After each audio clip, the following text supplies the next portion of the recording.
हरे कृष्ण। अध्याय 2 श्लोक 11। श्री भगवान ने कहा, तुम पांडित्यपूर्ण वचन कहते हुए उनके लिए शोक कर रहे हो जो शोक के योग्य नहीं हैं।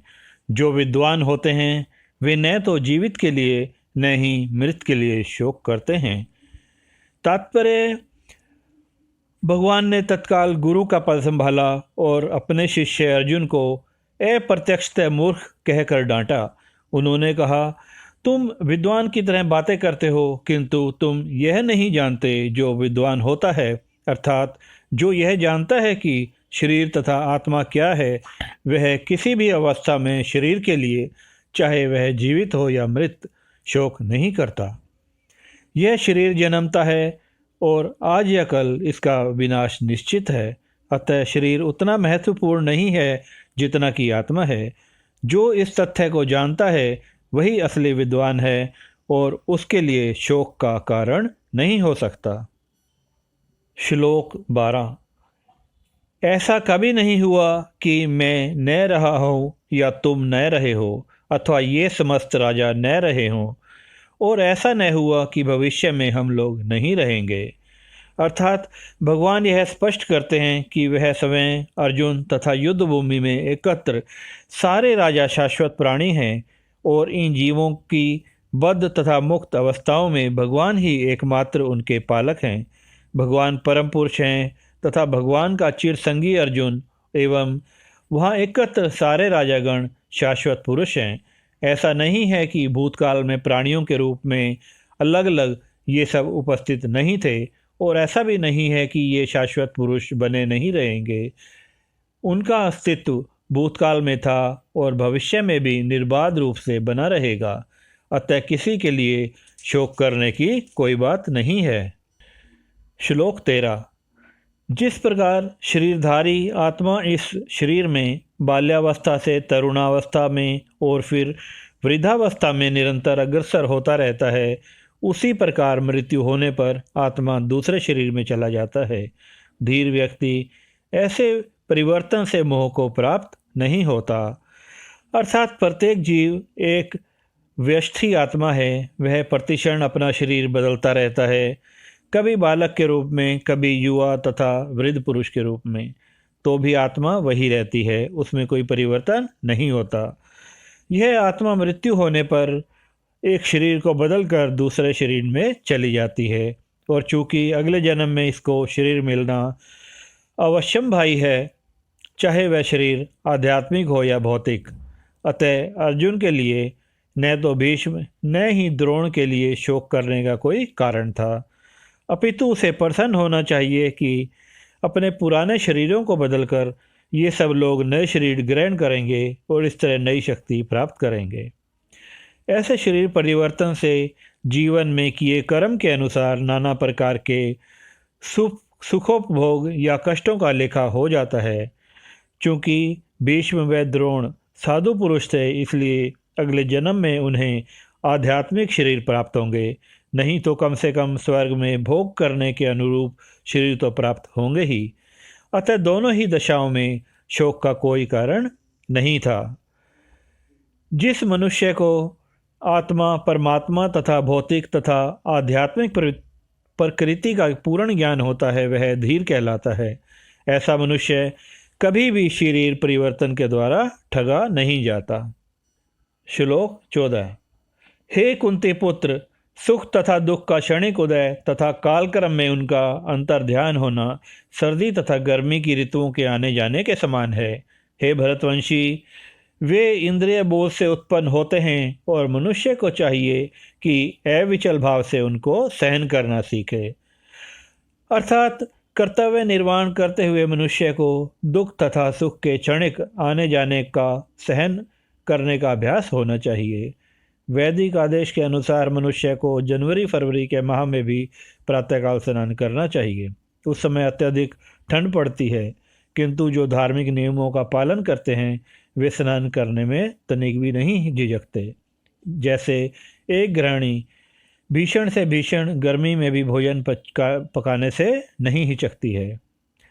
जलवायु संबंधित असुविधाएं होते हुए भी मनुष्य को अपना कर्तव्य निभाना होता है।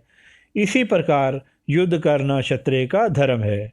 अतः उसे अपने किसी मित्र या परिजन से भी युद्ध करना पड़े तो उसे अपने धर्म से विचलित नहीं होना चाहिए। मनुष्य को ज्ञान प्राप्त करने के लिए धर्म के विधि विधान पालन करने होते हैं, क्योंकि ज्ञान तथा भक्ति से मनुष्य अपने आप को माया के बंधन से छुड़ा सकता है। श्लोक 15। हे पुरुष श्रेष्ठ, जो पुरुष सुख तथा दुख में विचलित नहीं होता और इन दोनों में समभाव रहता है, वह निश्चित रूप से मुक्ति के योग्य है। अर्थात जो व्यक्ति आत्म साक्षात्कार की उच्च अवस्था प्राप्त करने के लिए दृढ़ प्रतिज्ञ है और सुख तथा दुख के प्रहारों को समभाव से सह सकता है, वह निश्चय ही मुक्ति के योग्य है। वर्णाश्रम धर्म में चौथी अवस्था अर्थात संन्यास आश्रम कष्ट साध्य अवस्था है, किंतु जो अपने जीवन को सचमुच पूर्ण बनाना चाहते हैं, वह समस्त कठिनाइयों के होते हुए भी संन्यास आश्रम अवश्य ग्रहण करता है। ये कठिनाइयाँ पारिवारिक संबंध विच्छेद करने तथा पत्नी तथा संतान से संबंध तोड़ने के कारण उत्पन्न होती हैं, किंतु यदि कोई इन कठिनाइयों को सहन कर लेता है तो उसके आत्म साक्षात्कार का पथ निष्कंटक हो जाता है। इसलिए अर्जुन को क्षत्रिय धर्म निर्वाह में दृढ़ रहने के लिए कहा जा रहा है, भले ही सज्जनों या अन्य प्रिय व्यक्तियों के साथ युद्ध करना कितना ही दुष्कर क्यों न हो। श्लोक 16। तत्वदर्शियों ने यह निष्कर्ष निकाला है कि भौतिक शरीर का कोई चिर स्थायित्व नहीं है, किंतु आत्मा अपरिवर्तित रहता है। उन्होंने इन दोनों की प्रकृति के अध्ययन द्वारा यह निष्कर्ष निकाला है, अर्थात परिवर्तनशील शरीर का कोई स्थायित्व नहीं है। आधुनिक चिकित्सा विज्ञान ने भी यह स्वीकार किया है कि विभिन्न कोशिकाओं की क्रिया प्रतिक्रिया द्वारा शरीर प्रतिक्षण बदलता रहता है। इस प्रकार शरीर में वृद्धि तथा वृद्धावस्था आती है, किंतु शरीर तथा मन में निरंतर परिवर्तन होने पर भी आत्मा स्थायी रहती है। यही पदार्थ तथा आत्मा का अंतर है। स्वभावतः शरीर नित्य परिवर्तनशील है और आत्मा शाश्वत है। श्लोक 17। जो सारे शरीर में व्याप्त है उसे तुम अविनाशी समझो। उस अव्यय आत्मा को नष्ट करने में कोई भी समर्थ नहीं है। अर्थात सभी लोग समझते हैं कि जो सारे शरीर में व्याप्त है वह चेतना है। प्रत्येक व्यक्ति को शरीर में किसी अंश या पूरे भाग में दुख सुख का अनुभव होता है, किंतु चेतना की यह व्याप्ति किसी के शरीर तक ही सीमित रहती है। एक शरीर के सुख तथा दुख का बोध दूसरे शरीर को नहीं हो पाता। फलतः प्रत्येक शरीर की व्यष्टि आत्मा है और इस आत्मा की उपस्थिति का लक्षण व्यष्टि चेतना द्वारा परिलक्षित होता है। इस प्रकार आत्मा का प्रत्येक कण भौतिक परमाणुओं से भी छोटा है और ऐसे असंख्य कण हैं। आत्मा आकार में अणुतुल्य है, जिसे पूर्ण बुद्धि के द्वारा जाना जा सकता है। यह अणु आत्मा 5 प्रकार के प्राणों में तैर रहा है: प्राण, अपान, व्यान, समान तथा उदान। यह हृदय के भीतर स्थित है और देहधारी जीव के पूरे शरीर में अपने प्रभाव का विस्तार करता है। श्लोक 18। अविनाशी, अपरमेय तथा शाश्वत जीव के भौतिक शरीर का अंत अवश्यंभावी है, अतः हे भरतवंशी युद्ध करो। अर्थात भौतिक शरीर स्वभाव से नाशवान है। यह तत्क्षण नष्ट हो सकता है और 100 वर्ष बाद भी। यह केवल समय की बात है। इसे अनंत काल तक बनाए रखने की कोई संभावना नहीं है, किंतु आत्मा इतनी सूक्ष्म है कि शत्रु इसे देख भी नहीं सकता, मारना तो दूर। अतः दोनों ही दृष्टि से शोक का कोई कारण नहीं है, क्योंकि जीव जिस रूप में है न तो उसे मारा जा सकता है, न ही शरीर को कुछ समय या स्थायी रूप से बचाया जा सकता है।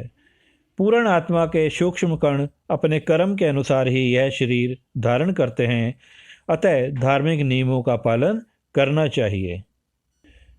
वेदांत सूत्र में जीव को प्रकाश बताया गया है, क्योंकि वह परम प्रकाश का अंश है। जिस प्रकार सूर्य का प्रकाश सारे ब्रह्मांड का पोषण करता है, उसी प्रकार आत्मा के प्रकाश से यह भौतिक देह का पोषण होता है। जैसे ही आत्मा इस भौतिक शरीर से बाहर निकल जाती है, शरीर सड़ने लगता है, अतः आत्मा ही शरीर का पोषक है। शरीर अपने आप में महत्वहीन है। इसलिए अर्जुन को उपदेश दिया गया कि वह युद्ध करे और भौतिक शारीरिक कारणों से धर्म की बलि न दे।